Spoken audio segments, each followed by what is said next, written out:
En uno de los versículos anteriores que estuvimos estudiando de esta serie de proverbios sobre cómo era el lenguaje de la mujer sabia, vimos en diversos pasajes de la Biblia que su lengua es dulce.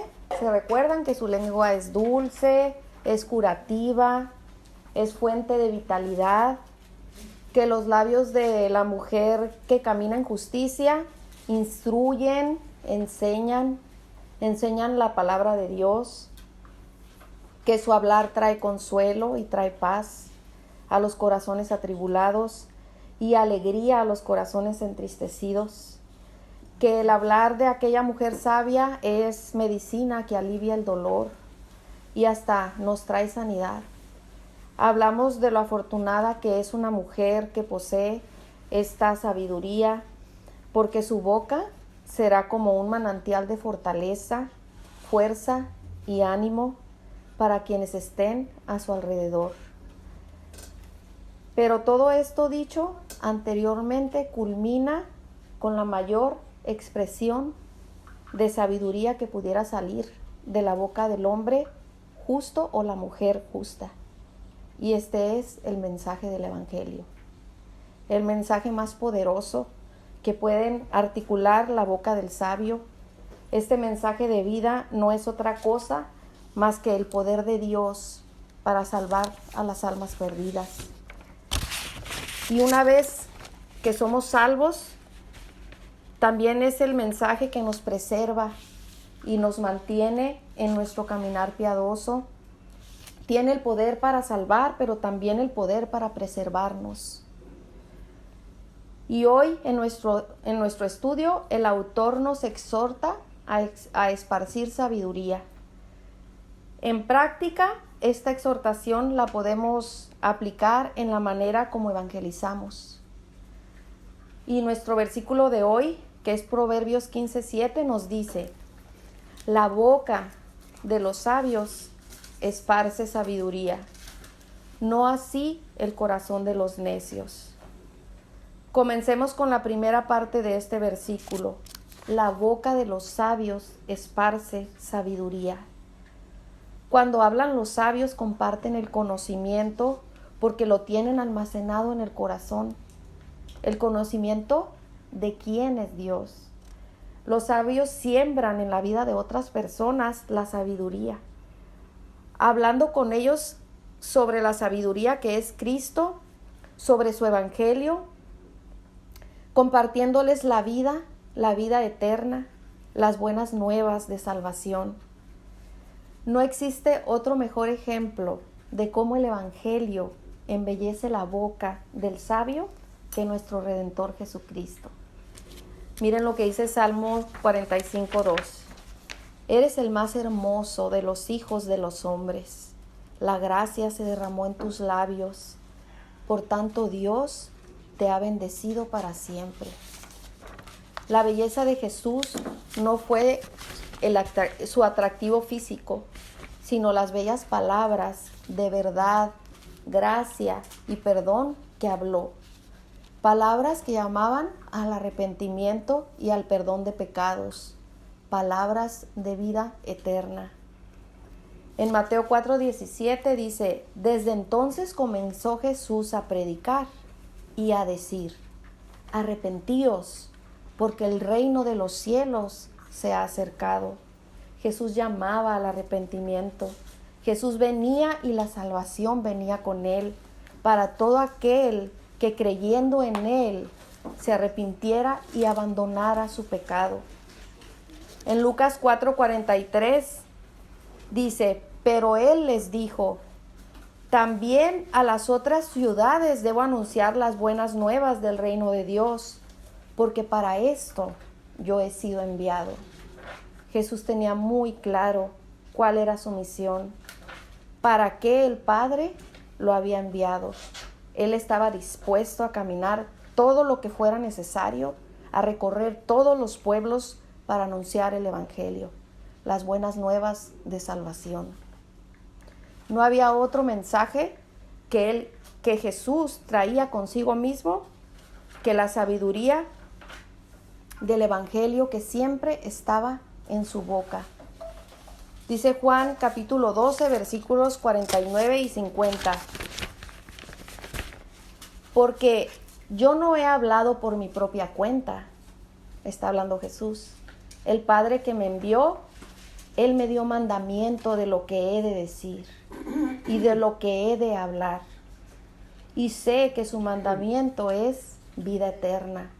Así pues, lo que yo hablo, lo hablo como el Padre me lo ha dicho.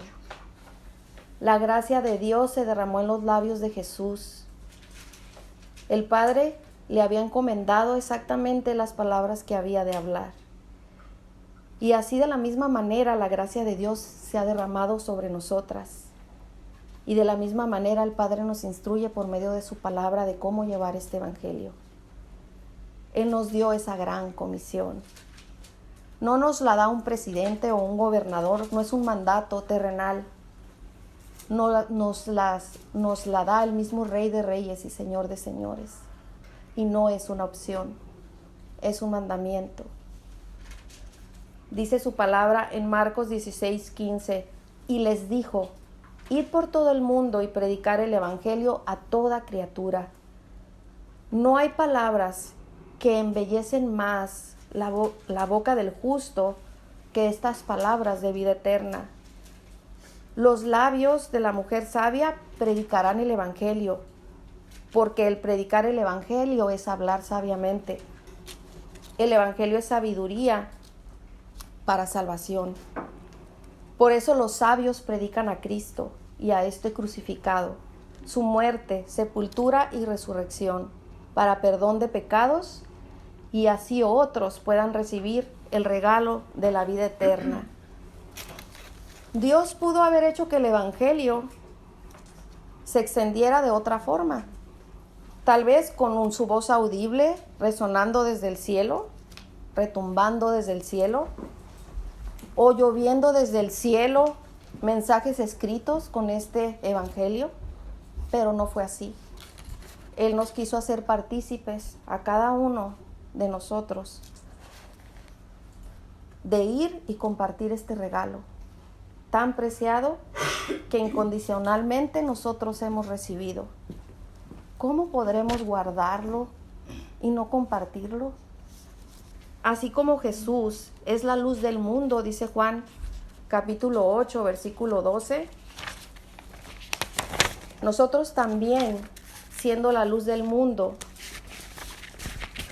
de acuerdo a Jesús, tenemos la obligación y el privilegio de alumbrar con el evangelio a los que viven en oscuridad. Dice Mateo capítulo 5, versículos 14 al 16. Vosotros sois la luz del mundo. Una ciudad asentada sobre un monte no se puede esconder, ni se enciende una luz y se pone debajo de un almud, esto es de un cajón o de un mueble, sino sobre el candelero en lo alto, y alumbra a todos los que están en casa. Así alumbre vuestra luz delante de los hombres, para que vean vuestras buenas obras y glorifiquen a vuestro Padre que está en los cielos. Todo es para su gloria. Este evangelio es para su gloria. Debemos ser como el salmista. En Salmos capítulo 71, versículo 15, dice: mi boca publicará tu justicia y tus hechos de salvación todo el día, aunque no sé su número. Los actos poderosos y las maravillosas obras, la justicia y la salvación, que son demasiado grandes para ser medidas, son el tema de la canción de David en este pasaje. Estos son los temas de su mensaje para todas las generaciones venideras, hasta nosotros, hasta este tiempo.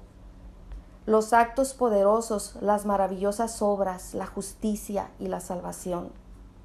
Aunque si leemos este pasaje completo, podemos ver que el salmista está en medio de una serie de calamidades. Si vemos los versículos anteriores, podemos ver que él está pasando por calamidades.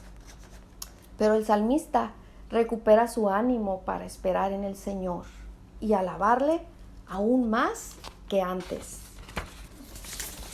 Y en este pasaje también podemos ver a David fundamentado en esa seguridad que le da Cristo. Entonces Él expondrá la justicia divina, anunciará la salvación del Señor, que son incontables, y recordará las intervenciones poderosas de Dios, que en efecto son demostraciones concretas de su justicia. Hay veces que no hablamos sabiduría o predicamos el Evangelio porque estamos pasando por momentos difíciles, por las circunstancias y calamidades por las que estamos atravesando. Pero una vez más podemos ver a través de esta palabra que en medio de tribulaciones y de toda clase de necesidades que podamos estar pasando, recobraremos las fuerzas como este salmista en el poder del Espíritu Santo de Dios y cantaremos de su gloria, de sus obras maravillosas, de su justicia, de su poder y salvación. De hecho, podemos ver también al rey David en el siguiente pasaje, en el Salmo 51, cómo él estaba afligido y arrepentido por su pecado de adulterio con Betsabé y de asesinato al provocar la muerte del esposo de Betsabé. Ya sabemos esa historia, ¿verdad? Y cómo él clama por perdón a Dios y que le sea devuelto el gozo de su salvación y así poder ir con otros a compartir esta salvación. Veamos lo que dice este capítulo 51 de Salmos. Vamos a leer algunos versículos donde él expresa su necesidad de perdón. Dice el versículo 1 de este capítulo 51: Ten piedad de mí, oh Dios, conforme a tu misericordia. Él sabía que en Dios podía encontrar misericordia. Conforme a la multitud de tus piedades, borra mis rebeliones.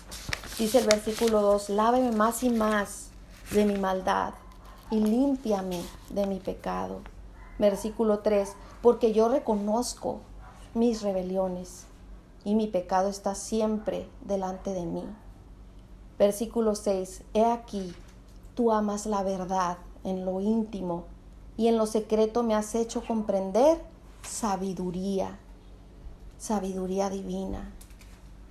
Esconde tu rostro, dice el versículo 9, de mis pecados y borra todas mis maldades. Versículo 10: Crea en mí, oh Dios, un corazón limpio y renueva un espíritu recto dentro de mí. David reconocía que tenía pecado en su carne, en su ser. Él no lo quería esconder delante de Dios porque sabía que Dios podía ver su pecado y él deseaba que Dios lo limpiara. Dice el versículo 12: Vuélveme el gozo de tu salvación y espíritu noble me sustente. Vemos a un hombre que reconoce su pecado y lo confiesa en verdadero arrepentimiento. No el arrepentimiento que viene del mundo, sino el arrepentimiento que viene de Dios, del Espíritu Santo de Dios. Dios le ha hecho comprender su pecado. Aquí podemos ver cómo David necesitaba ser restaurado por Dios para entonces hablarle a los transgresores de las buenas nuevas de salvación. Él necesitaba ser primero restaurado de su pecado. Y en el siguiente versículo 13 David dice: Entonces enseñaré a los transgresores tus caminos y los pecadores se convertirán a ti.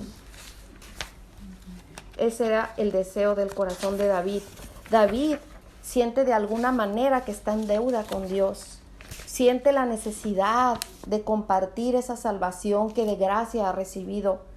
Así como David, siendo un hombre sabio, cayó en pecado, así una mujer sabia puede caer en pecado. Y al igual que David, se arrepiente y desea ser limpiada y restaurada. Así como David, ella clamará a Dios porque le sea devuelto el gozo de su salvación y se sabrá en deuda con Dios por compartir con otros ese regalo que ella ha recibido por gracia y que hará que los pecadores, aquellos que se han rebelado contra Dios, vuelvan su corazón a Dios. Amada hermana, déjame hacerte una pregunta. ¿Te sientes tú en deuda con Dios? ¿Es realmente tu deseo llevar este mensaje a las generaciones venideras como el salmista? ¿Anhelas tú ser llamada mujer sabia que habla la sabiduría de Dios, plasmada en el Evangelio de salvación? Los hombres de Dios siempre han tenido un deseo por hablar con sus labios este mensaje de salvación. Este era el deseo de Pablo y lo podemos ver en Romanos 10, de los versículos 14 al 15. ¿Cómo pues invocarán a aquel en el cual no han creído? ¿Y cómo creerán en aquel de quien no han oído? ¿Y cómo oirán sin haber quien les predique? Y el versículo 15 dice, ¿y cómo predicarán si no fueren enviados? Como está escrito, cuán hermosos son los pies de los que anuncian la paz, de los que anuncian buenas nuevas. Pablo en este pasaje nos muestra que los pecadores deben invocar el nombre de Jesús como Señor, si es que han de ser salvos. Pero no pueden invocar su nombre a menos que crean en Él. Y no pueden creer sin haber oído de Él. Y no pueden oír de Él a menos que el mensaje de Cristo les sea predicado. Por tanto, para que los pecadores se salven, el mensaje debe serles predicado. ¿Cerraremos nuestra boca? ¿Callaremos ante tal necesidad? Una hermana un día comentaba cuando estábamos evangelizando, estamos caminando entre muertos espiritualmente y nosotros traemos la vida. Y es verdad. Están muertos en sus delitos y pecados. Espiritualmente ellos están muertos. Y nosotros vivimos por causa de Cristo. Dice Proverbios 15:7. La boca de los sabios esparce sabiduría. Permíteme hacerte una ilustración. Imagina que tuvieras una enfermedad terminal y te han desahuciado. Sabes que estás condenado a morir y viene alguien que te ofrece vivir. Ese alguien trae una medicina en un frasco y te dice que si la tomas, sanarás y tendrás la oportunidad de vivir. La tomas con fe, pues es la última oportunidad que te queda. De todas maneras, estás desahuciada y crees que puedes sanar. Y en un instante estás sana después de tomar esta medicina. Esta persona ha venido y te ha dado la oportunidad de vivir. Y tú, llena de alegría, le das gracias por este regalo. Ahora esa persona te dice que tiene aún más y te pide que le lleves a otros enfermos que están desahuciados. ¿Qué harías? ¿La guardarías?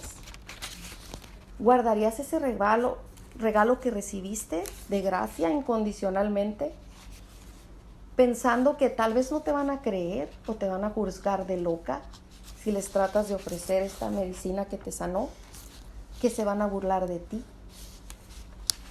¿Acaso no insistirás en llevarles ese regalo, esa oportunidad de vida? Nuevamente Proverbios 15:7 nos dice, la boca de los sabios esparce sabiduría. Lo mismo pasa con el Evangelio. No podremos guardarlo cuando vemos otras personas que van rumbo a una muerte eterna. Están condenados a morir a causa de su pecado y hay una oportunidad de salvación para ellos como la hubo para nosotras. Ahora nosotras tenemos un Padre a donde correr y ser consoladas. Ahora nosotras tenemos el reino de los cielos como nuestro destino. Los demás irán al infierno si no escuchan este mensaje de salvación. Los demás no tienen un padre donde correr y ser consolados. Hay mujeres vacías que caminan, muertas espiritualmente y tienen la necesidad de recibir este regalo de salvación. Dice Proverbios 11:30, el fruto del justo es árbol de vida y el que gana almas es sabio. El sabio conduce las almas a la sabiduría y a la salvación. Con esto dicho, pasemos a la segunda parte de este versículo. Primeramente, leamos todo el versículo de nuevo. Proverbios 15:7. La boca de los sabios esparce sabiduría, no así el corazón de los necios. No así el corazón de los necios. Un contraste de la primera parte del versículo. Habla el necio de lo que hay en su corazón. Alguien decía por ahí que el corazón es una tienda llena de mercancías donde la lengua se surte. El lenguaje del necio es totalmente contrario al lenguaje del sabio. El sabio publica la existencia de Dios, mas el necio la niega. Salmo 53:1. Dice el necio en su corazón, no hay Dios, no hay Dios. El necio pretende negar a Dios, cuando los cielos cuentan la gloria de Dios y el firmamento anuncia la obra de sus manos. Salmos 19:1. Dios se revela al hombre por medio de su creación. Los teólogos le llaman a esto revelación general, en donde Dios es revelado a todo hombre por medio de su creación. Y la revelación especial es dada por Dios por medio de la palabra del Evangelio. La diferencia entre estas es que por medio de la revelación general no podemos conocer a Dios en su totalidad. Es decir, no conocemos sus atributos, su voluntad. Y por medio de la revelación especial, que es por medio de su palabra y Evangelio, sí podemos conocerle íntimamente.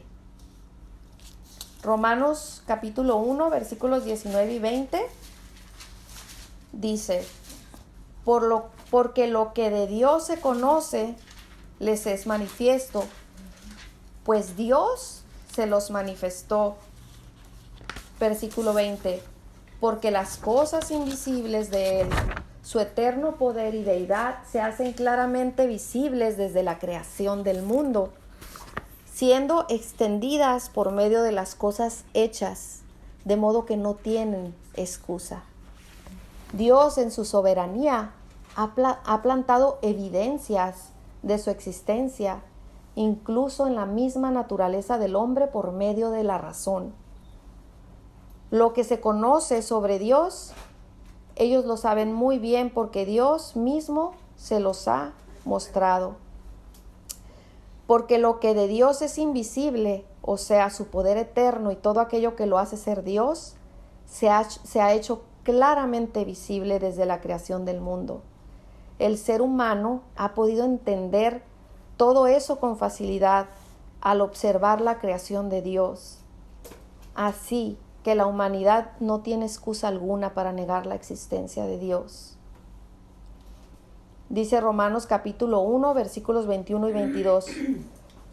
Pues habiendo conocido a Dios, no le glorificaron como a Dios, ni le dieron gracias, sino que se envanecieron en sus razonamientos y su necio corazón fue entenebrecido. Profesando ser sabios, se hicieron necios. Una vez más, vemos en la palabra de Dios que el hombre es consciente de la existencia de Dios, el poder y la naturaleza divina del Creador. Y aún así este hombre necio no glorifica a Dios, ni con sus palabras, ni con sus acciones. Se niega a reconocer que todo lo bueno que posee proviene de Dios, pues en su gracia común, Él hace llover sobre buenos y sobre malos. Este hombre necio busca significado para su vida, produciendo conclusiones vagas y absurdas. Este hombre necio se inventa sus propias filosofías acerca de Dios y de Él mismo y las comparte con otros.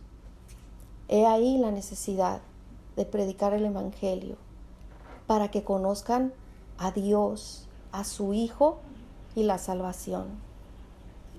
Obviamente el Evangelio para este hombre inicuo es irracional, no lo comprende. Dice Primera de Corintios 1:18. Primera de Corintios 1:18. Porque la palabra de la cruz es locura a los que se pierden. El Evangelio, la palabra de la cruz, se centra en la encarnación y crucifixión de Cristo, la totalidad del plan de Dios para la redención de los pecadores. Pero para los necios, este mensaje es simple. Para ellos no tiene sentido. Les parece una fábula, incluso algo para los ignorantes, suelen decir. Solo los ignorantes pueden creer en esta historia, en esta fábula. Muchas veces los argumentos del necio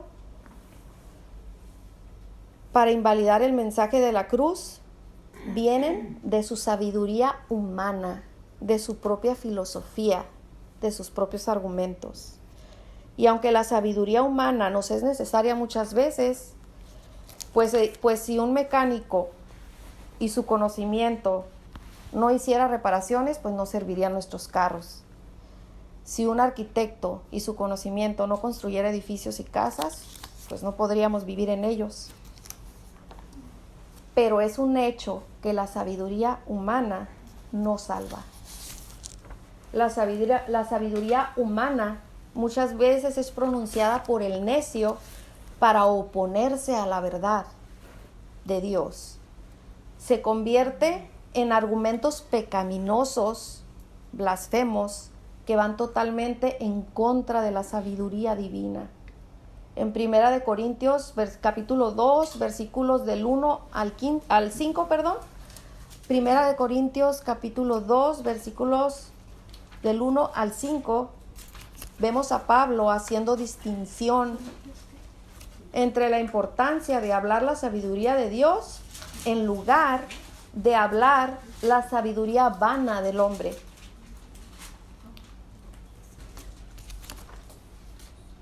Dice el versículo 1: Así que, hermanos, cuando fui a vosotros para anunciaros el testimonio de Dios, no fui con excelencia de palabras o de sabiduría, pues me propuse, versículo 2, no saber entre vosotros cosa alguna, sino a Jesucristo y a este crucificado.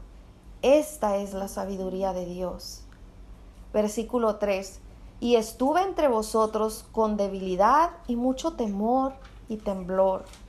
Y ni mi palabra, versículo 4, ni mi predicación fue con palabras persuasivas de humana sabiduría, sino con demostración del Espíritu de poder, del Espíritu y de poder.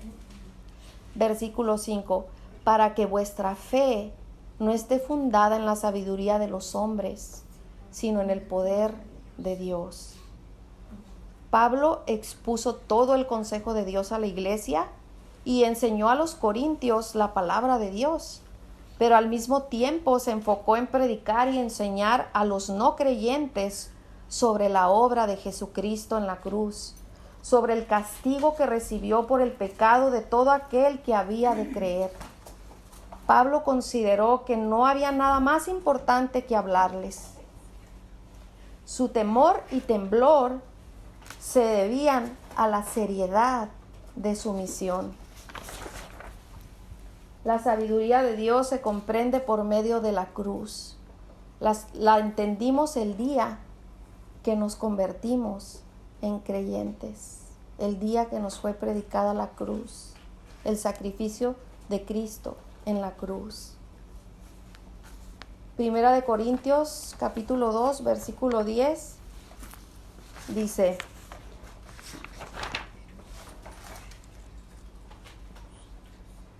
Pero Dios nos las reveló a nosotros por el Espíritu, porque el Espíritu todo lo escudriña, aún lo profundo de Dios.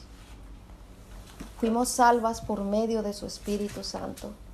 Dios mismo, por medio de su palabra y con el poder de su Espíritu Santo, nos dio el entendimiento de quién es Él.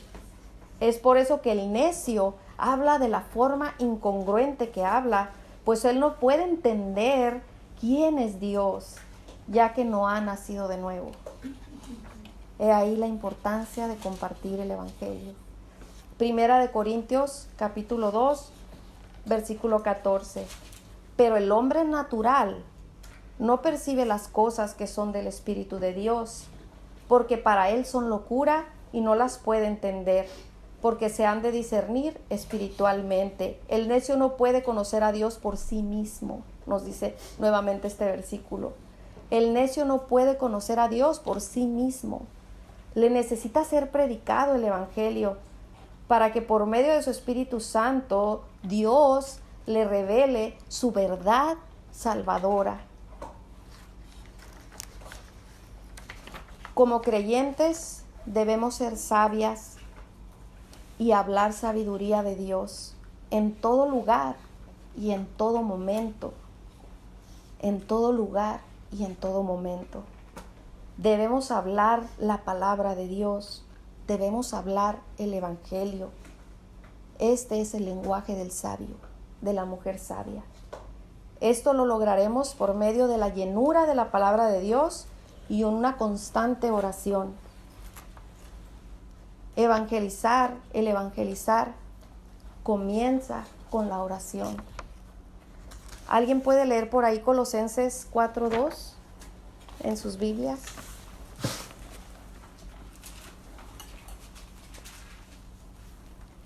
Perseverad en la oración, velando en ella con acción de gracias. Y después de ahí, ¿qué es?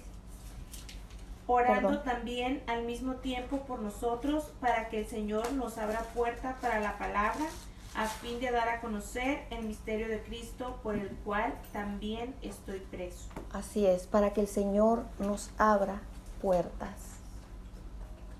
Así debemos orar antes de ir a evangelizar, que el Señor nos abra puertas, que el Señor nos abra oídos, que el Señor nos abra corazones, que nos escuchen, que escuchen este Evangelio. El Evangelio comienza desde la oración constante. No solamente antes de ir a evangelizar, sino siempre debemos estar orando, perseverando en oración. Y después de ahí, el estudio del Evangelio constante, también diario, porque ¿saben cuándo vamos a terminar de conocer el Evangelio? Este profundo Evangelio, hasta que estemos con el Señor. Por eso oramos, estudiamos el Evangelio y abrimos la puerta de nuestra casa, salimos y ¿qué es lo que hablamos? Lo que estudiamos. De eso está llena nuestra mente, nuestro corazón. Y si diario estudiamos el Evangelio, nos vamos a preparar cada vez más y más para llevar estas buenas nuevas de salvación.